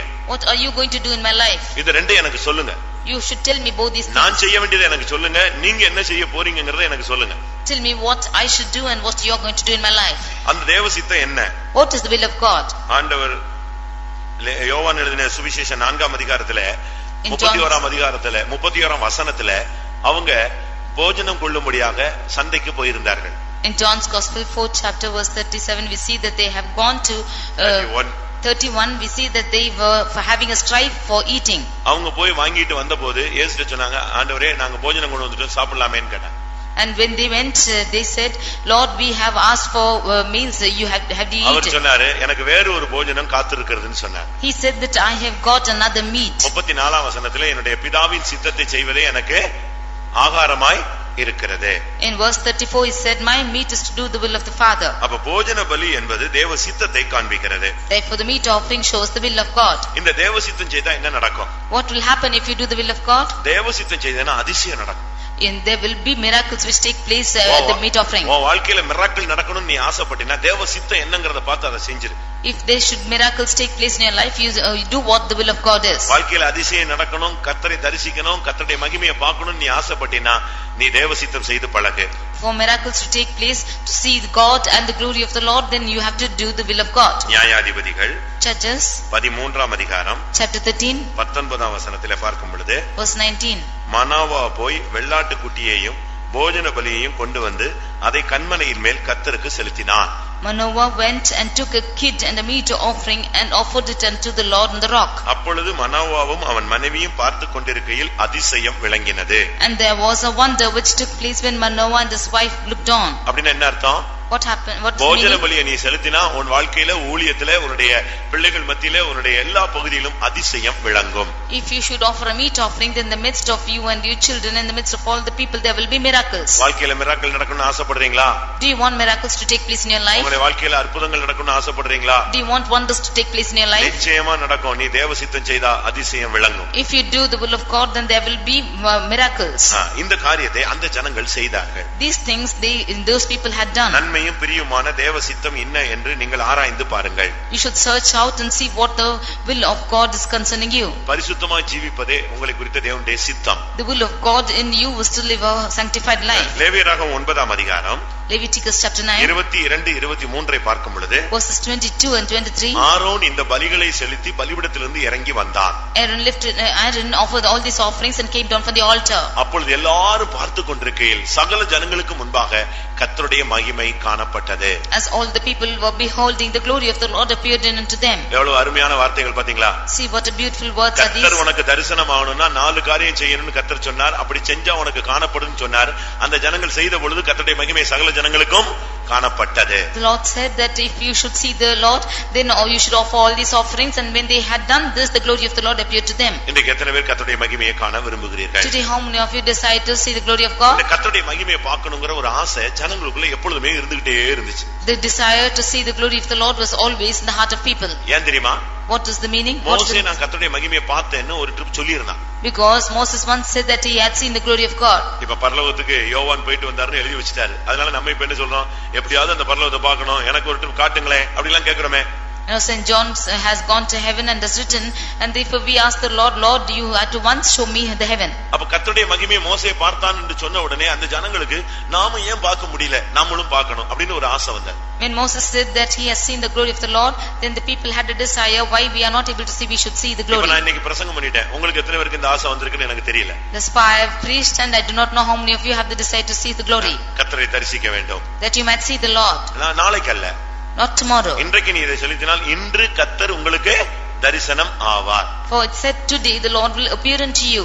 வீட்ல போய் உட்கார்ந்து You go and sit in your house. ஆண்டவருடைய சமூகத்துல பாவ நிவர்த்தி செய்து and you offer your sin, atonement for sin, சர்வ அங்கத்தையும் தகன பலியாக ஒப்பு கொடுத்து and offer your whole body as a burnt offering, எல்லாத்தையும் ஒப்புரவாகி, and you have compromised with all, நீ கடைசில தேவசித்தம் என்னங்கறதை நீ இன்னைக்கு செயல்படுத்த ஒப்பு கொடுத்தால், and if you offer yourself to do the will of God, இன்னைக்கு நைட்டே கர்த்தர் மகனே மகளேன்னு உன்கிட்ட பேசிடுவார். this night itself the Lord will speak to you as my son and my daughter. சொப்பனத்திலேயோ தரிசனத்திலேயோ அபிஷேகத்திலேயோ ஆவியிலேயோ முகமுகமாகவோ பிரத்யட்சமாகவோ கர்த்தர் இன்றைக்கு உனக்கு தன்னை வெளிப்படுத்தி காண்பிப்பார். He will speak to you and appear to you in a vision or a dream or a face to face or in an anointing. என்ன நடந்தது? What happened? மோசே சொன்னானா, இன்னைக்கு கர்த்தருடைய மகிமையை ஆசைப்பட்டேன், கர்த்தர் எனக்கு அதை காண்பிச்சாரு. And Moses said that I desired to behold the glory of the Lord, and the Lord revealed to me. யாத்திராகமம் 33 அதிகாரத்துல Exodus chapter 33. அவன் சொல்றான், ஆண்டவரே எனக்கு வேற ஒண்ணும் வேண்டாம், உம்முடைய மகிமையை நான் பார்க்கணும். He said, Lord, I do not want anything but I want to see thy glory. 33:18 உம்முடைய மகிமையை எனக்கு காண்பித்தருளும் என்று சொன்னான். In 33:18 we see that he is asking the Lord to show his glory. அப்ப கர்த்தர் அவனுக்கு என்ன சொன்னார் தெரியுமா? Then what the Lord said? நீ என் அண்டையிலே ஒரு இடம் உண்டு. I have a place near me. அங்கே கன்மலையிலே வந்து நில்லு. There you come upon the rock and stand. என்னுடைய மகிமை உனக்கு கிராஸ் பண்ணி போகும். And I will pass my glory by thee. அந்த கன்மலையின் வெடிப்பில நான் உன்னை மூடுவேன். And I will put thee in the cliff to the rock and cover thee. அப்பொழுது நீ என்னை காண ஒரு வாய்ப்பு உண்டு. And then you can see me. அந்த மகிமையை நீ பார்க்கலாம். You can see that glory. அப்படினா என்ன அர்த்தம்? If it is so, what's the meaning? இந்த கன்மலை எதை காண்பிக்கிறது? What does this cliff of the rock show? கர்த்தராகிய இயேசு கிறிஸ்துவை காண்பிக்கிறது. It shows the Lord Jesus Christ. இந்த கன்மலை வெடிப்பு எதை காண்பிக்கிறது? What does the cliff on the rock show? அவருடைய தழும்புகளால் உருவாக்கப்பட்ட சபையை காண்பிக்கிறது. This shows the church which is formed by his stripes. இந்த சபைக்குள்ள இருந்தால்தான் ஒரு மனிதன் தேவனுடைய மகிமையை பார்க்க முடியும் என்று விளங்கிக் கொள்ளலாம். Only when you are in this church you can see the glory of the Lord. இதை தான் உன்னத பாட்டிலே சொல்லி இருக்கிறது, கன்மலையின் வெடிப்புகளில் தங்குகிற என் புறாவே. In Songs of Solomon it is said, my dove which abideth in the cleft of the rock. கன்மலையின் வெடிப்புகள்ல அந்த புறா தங்குகிறது. That dove is abiding in the cleft of the rock. அப்படினால் அந்த புறாவுக்கு அப்படி ஒரு வாய்ப்பு கிடைக்கிறது. Therefore this dove is getting such an opportunity. உன்னத பாட்டு 2ஆம் அதிகாரம் 14ஆம் வசனத்துல இந்த வார்த்தை உண்டு. Songs of Solomon 2:14 this is said. அப்படியானால் இதிலிருந்து என்ன விளங்கிக் கொள்கிறோம்? Therefore what do we understand from this? இந்த பலிகளை செலுத்துகிறது மாத்திரமல்ல, கன்மலை வெடிப்பில் இருந்தால் இயேசு வெளிப்படும் பொழுது அவரை நாம் முகமுகமாய் பார்க்கலாம். Not only offering the sacrifices, if we should be abide in the cleft of the rock, then we can see the Lord Jesus when he appears face to face. அன்றைக்கு மோசேக்கு மகிமை காணப்பட்டது. That day the glory appeared to Moses. இஸ்ரவேல் ஜனங்களுக்கு தேவனுடைய மகிமை காணப்பட்டது. The children of Israel saw the glory of God. ஆனால் புதிய ஏற்பாட்டிலே அப்படி அல்ல. நாம் இந்த காரியங்களை செய்யும் பொழுது தேவனை நாம் முகமுகமாய் பார்க்கலாம். But in the New Testament when we do such things we can see the Lord face to face. இன்னும் சீக்கிரமாக தம்முடைய சபைக்காக அவர் வெளிப்பட போகிறார். Very soon he will appear for his church. இந்த மாலை வேளையிலே உங்களில் எத்தனை பேருக்கு கர்த்தருடைய மகிமையை காண ஆசை? This evening how many of you decide to see the glory of God? நாங்க ஆண்டவரை பார்க்கணும், இயேசுவை பார்க்கணும் அப்படிலாம் நீங்க ஆசைப்பட்டீங்கன்னா நீங்க இந்த பிராக்டீஸ் பண்ணி பாருங்க. If you decide to see the Lord or see Jesus, you practice these things. எல்லாரும் கண்களை மூடுவோம். All of us close our eyes. இன்றையிலிருந்து இதை நீங்க எத்தனை நாளைக்குள்ள நீங்க ட்ரையல் பண்ணி சக்சஸ் பண்ணி பாக்குறீங்களோ அன்னைக்கு கர்த்தர் நிச்சயமா உனக்கு தரிசனம் கொடுத்துருவார். From today, in how many days you try these things and you succeed, then the Lord will appear his glory. இன்னைக்கே நீ இதை செஞ்சிட்டேன்னா இன்னைக்கு நைட்டுக்குள்ள கர்த்தர் 12 மணிக்குள்ள உன்னோடு இடைப்படுவார். Within the 12 o'clock this night he will intervene with you. தேவனுடைய வார்த்தை வார்த்தையை விசுவாசிக்கிறீர்களா? Do you believe in it? விசுவாசிக்கிறவங்க கண்களை மூடி முழங்கால் படியிடுவோம். All those who believe, you close your eyes and you kneel down. கர்த்தாவே, நான் உமக்கு முன்பாக பாவ நிவாரண பலி செலுத்த வாஞ்சிக்கிறேன். Lord, I desire to offer sin offering before thee. எத்தனை பேர் அப்படி சொல்றீங்க? How many of you say so? கர்த்தாவே, நான் உமக்கு முன்பாக நான் சர்வாங்க தகன பலி செலுத்த வாஞ்சிக்கிறேன். Lord, I desire to offer burnt offering before thee. நான் உமக்கு முன்பாக சமாதான பலி செலுத்த வாஞ்சிக்கிறேன். I desire to offer peace offerings before thee. நான் போஜன பலி செலுத்த விரும்புகிறேன். I desire to offer meat offering. அப்படி நீங்க ஒப்பு கொடுத்து பழகி பாருங்க, இன் டெய்லி நீங்க கர்த்தரை தரிசிக்கலாம். When you practice like this, yielding yourself, then you can every day see the Lord. காலையிலே உம்முடைய சாயலால் நான் திருப்தியாவேன் என்று ஒரு மனிதன் சொல்லுகிறார். One man of God says that you fill me with your glory every morning. இந்த வசனத்தை கேட்ட பின்பு எத்தனை பேருக்கு கர்த்தரை பார்க்கணும்னு ஆசை வந்திருக்கு? How many of you desire to see the face of the Lord? இரண்டாம் வருகையில தான் அவரை பார்க்க முடியும்னு நினைச்சோம். ஆனா பைபிள்ல சொல்லிருக்கு இப்பமே பார்க்கலாம்னு சொல்லிருக்கு. அப்ப நான் இன்னைக்கு பார்க்கணும் அப்படின்னு எத்தனை பேர் ஆசைப்படுறீங்க? In the second coming you will see the Lord, but how many of you decide to see the Lord today? இதுக்கு ரொம்ப கஷ்டம் இல்ல, நீ உன்னை தாழ்த்தினால் போதுமானது. It's not very difficult. If you humble yourself, it's sufficient. இந்த சத்தத்தை கேட்கிற யாரா இருந்தாலும் கர்த்தரை பார்க்க வேண்டும் என்று நீ ஆசைப்பட்டால், நீ இன்றைக்கு உன்னை தாழ்த்தி இந்த வசனங்களுக்கு சமர்ப்பித்தால், இன்றே வேத வசனத்தின் அடிப்படையிலே கர்த்தர் உனக்கு தரிசனம் ஆவார். Whoever it is who decide to see the Lord under the basis of this verse, if you yield yourself, the Lord will appear to you today. இன்றே தேவனுடைய மகிமை உனக்கு காணும். He will show you his glory today. சில நிமிடங்கள் ஒப்பு கொடுக்கலாமா? Shall we surrender ourselves for some time? கர்த்தருடைய பாதத்தில் நம்மை சமர்ப்பிப்போம். Let us yield ourselves to the hands of the Lord. கர்த்தாவே, என்னை ஒரு பலிபீடமாய் ஒப்பு கொடுக்கிறேன், பாவ நிவர்த்தி தினமும் நிறைவேறட்டும். Lord, as an altar I offer myself into your hands. என்னுடைய சர்வ அங்கத்தையும் பலியாய் ஒப்பு கொடுக்கிறேன். I offer all my parts of the body into your hands. யாவரோடு சமாதானமாக இருக்க நான் ஒப்பு கொடுக்கிறேன். I yield myself to be at peace with all. என் வாழ்விலே சுய சித்தம் அல்ல, தேவ சித்தத்தையே நிறைவேற்ற வாஞ்சிக்கிறேன். Not my own will, but the will of God I desire to do. நான் உம்மை பார்க்க ஆசைப்படுகிறேன். I desire to see you, Lord. நான் உம்மை தரிசிக்க ஆசைப்படுகிறேன். I want to see you, God. உம்முடைய மகிமையை கண்டு உம்முடைய மகிமையோடு இணைய வாஞ்சிக்கிறேன். I want to unite myself in your ways. தேவரீர் எனக்கு உதவி செய்யும். Lord, help me. ஆம்.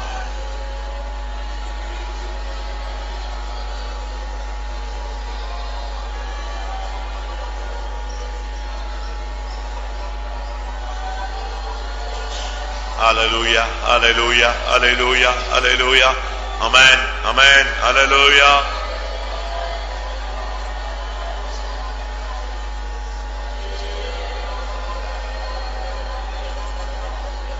இந்த வசனத்தை நம்ம பிராக்டிஸ் பண்ணி பாப்போமா? நீங்க இன்னைக்கு வீட்டுக்கு போறீங்க, ஜெபம் முடிச்சு இன்னைக்கு நைட்டுக்குள்ள நீங்க தரிசிக்கிறீங்களா? அடுத்த வாரம் பைபிள் ஸ்டடியில இந்த ஒரு கொஸ்டின் மாதிரி வச்சுக்கலாம். 7 நாள் டைம். உங்கள எத்தனை பேர் இதை தைரியமா சொல்ல முடியும்? நீங்க பிராக்டிஸ் பண்ணிட்டீங்கன்னா கர்த்தர் இன்னைக்கு நைட்டை உன்கிட்ட பேசுறார். அது அழகா வசனம் சொல்லுது, இன்று உங்களுக்கு அவர் என்னைக்கு இல்ல என்கிட்ட ப்ராப்ளம் உள்ள எல்லாம் தூரத்துல இருக்கா, நான் இன்னைக்கு கிளியர் பண்ண முடியாதுல்ல அப்படிங்கிறீங்களா? சரி, நாளைக்கு இப்பதான் செல் இருக்க, உடனே பேசிடு, 9 மணிக்குள்ள பேசி முடிச்சிரு, எல்லாத்தையும் காம்ப்ரமைஸ் ஆயிடுங்க. சரியா? நைட்லயே உட்கார்ந்து சர்வாங்க தகன பலி செலுத்திருங்க. தேவ சித்தத்துக்கு ஒப்பு கொடுங்க. ஒன்று தேவ சத்தம் கேட்கும், இல்ல தேவனுடைய தரிசனம் கிடைக்கும், இல்ல ஒரு சரியான ஒரு வழிநடத்தல், ஒரு அபிஷேகம் உன் மேல இறங்கும், பரலோக தரிசனம் கிடைக்கும். ஆமென். சிலுவை காட்சி உனக்கு கிடைக்கும். கர்த்தாவே, எனக்கு அந்த அனுபவம் வேணும், என்னை சமர்ப்பிக்கிறேன் என்று எல்லாரும் ஒப்பு கொடுத்து ஜெபம் பண்ணலாம்.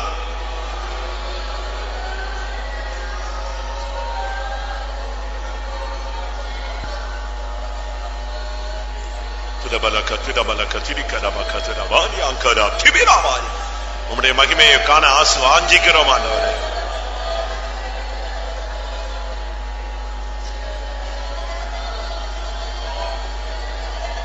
ஹல்லேலூயா, ஹல்லேலூயா, ஆமென். இந்த வாஞ்சை உன்னுடைய இருதயத்தில் பதியட்டும். இயேசுவே, உம்மை பார்க்க வேண்டும். இயேசுவே, இன்றைக்கே உம்மை நான் பார்க்க வேண்டும். இன்றைக்கே உம்முடைய மகிமையை நான் காண வேண்டும். யா லபக்க ரபக்க திடபிக்க ரபக்க திடா திடபிக்க நமானியங்கர. உம்முடைய மகிமையை நான் காண வாஞ்சிக்கிறேன் ஆண்டவரே. உம்மை பார்க்க நான் ஆசைக்கிறேன். உம்முடைய திருமுகத்தை பார்க்க ஆசைப்படுகிறேன். திடபலம் திடிகலம் திசம் திட்டா திமியானா. ஆமென்.